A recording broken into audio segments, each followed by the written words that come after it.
સમાધાન ની થાશે વાતો સલાહ બાપ દાદા ને લેશે અલ્યા અમે નમતું નાખીશું તો યમના ઠાકોર કોણ કહેશે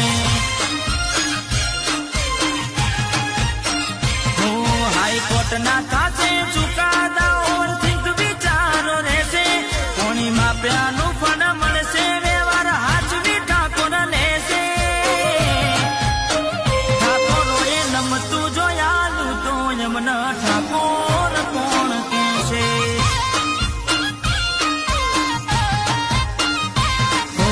રજવાડી સાપા શિરોમણી બેઠક ના શોખીન દાડી મૂસને કાઢો કેસ ચાપીદા પછી ઉગેદી ના રજવાડી સાપા શિરોમણી બેઠક ના શોખીન દાડી મૂસને કાઢો કેસ ચાપીદા પછી ઉગે